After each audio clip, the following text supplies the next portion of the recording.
목동 아파트 14개 단지가 재건축 안전진단을 통과했다는 소식 전해드렸습니다. 다음 달 만기인 토지거래 허가구역 재지정 여부에도 관심이 모이고 있는데요. 목동 등 우리 지역 토지거래 허가구역 관련 자세한 내용 알아보겠습니다. 심다혜 기자가 스튜디오에 나와 있습니다. 심 기자, 은평 지역의 토지거래 허가구역 지정 현황부터 짚어보죠. 네, 현재 서울 은평구에서는 8개, 양천구에서는 7개 구역이 토지거래 허가구역으로 묶여 있습니다.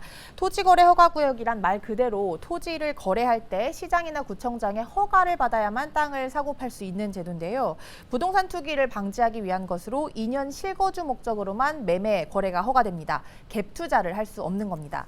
은평구의 경우 가련 2구역 재개발지구와 응암동과 불광동의 공공재개발 후보지 등 총 8곳, 양천구에서는 공공재개발 정비구역인 신월칠동 2구역과 이제 민간재개발인데요. 신월칠동 1구역 등 총 7개 구역에서 이런 매매 거래가 제한되고 있습니다. 최근에 신속통합기획 재개발 사업 후보지인 은평구 불광동 600번지 일대가 올해 1월 토지거래 허가구역 만기였는데 내년 1월까지로 연장된 바 있고요. 목동 아파트 14개 단지의 경우에는 다음 달 토지거래 허가구역이 풀릴 예정이어서 연장이 될지, 재지정이 될지, 해제가 될지 이런 것에 관심이 모이고 있습니다. 네, 목동 아파트의 경우 14개 단지가 모두 안전진단을 통과하면서 맞습니다. 기대감이 높이고 있는데요. 네. 이 토지거래 허가구역으로 재지정될 가능성이 높다고요? 맞습니다. 말씀하신 것처럼 안전진단 통과로 좀 재건축이 되겠다 하는 기대감이 지금 높은 곳이 목동 아파트라고 볼 수 있는데요. 지난 2021년 4월부터 토지거래 허가구역으로 묶여 있고 이 두 번의 연장 끝에 오는 4월 26일 기간 만료를 앞두고 있습니다. 일단 서울시에 물어봤습니다. 재지정할 것입니까? 물어보니 아직 정해진 건 없다라고 선을 그었는데요. 아무래도 연장에 무게를 두고 있는 것으로 보입니다. 현재 서울 아파트 매매 가격이 3개월 이상 거의 4개월 가까이 떨어지고 있지만 아직까지 서울시는 부동산 시장이 안정화된 것은 아니다라는 입장이고요. 때문에 투기 수요로 인해서 집값이 상승하는 것은 맞겠다라는 입장이어서 아무래도 목동에 재건축 이슈가 있다 보니 토지거래 허가구역으로 다시 묶일 가능성이 높아지고 있습니다. 서울시 관계자는 또 이 토지거래 허가구역을 통해서 재건축이 활성화될 수 있다 이런 입장도 전했는데요. 이 자세한 내용은 인터뷰 통해 들어보겠습니다. 어떤 개발 사업이 이루어지면 뭐 부동산 수요도 있을 수 있고 뭐 갭투자 어떤 그런 움직임이 나타날 수 있잖아요.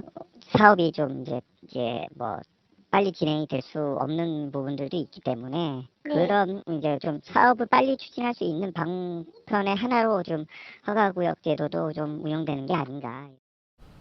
네, 일각에서는 이 토지거래 허가제가 사유재산권을 침해한다는 목소리도 있지 않습니까? 네. 양천구에서는 지난해 토지거래 허가제 재지정을 반대한다는 의견을 냈다고요? 맞습니다. 양천구는 지난해 목동 아파트 토지거래 허가구역 기간 만료를 앞두고 서울시에 해제해달라 적극적으로 검토해달라고 요구한 바가 있습니다. 취재 결과 올해도 좀 같은 기조를 유지하고 있는 것으로 보이는데요. 양천구는 토지거래 허가제를 과도한 규제라고 보고 있고요. 사유재산권 행사를 침해한다는 주민 민원이 빗발치고 있다는 점을 강조했습니다. 전문가들 사이에서도 현재 부동산 침체 상황이 길어지고 있는 만큼 이 토지거래 허가구역을 어느 정도 풀어야 하는 것이 아니냐라는 지적이 나오고 있습니다. 이 내용도 인터뷰로 들어보겠습니다.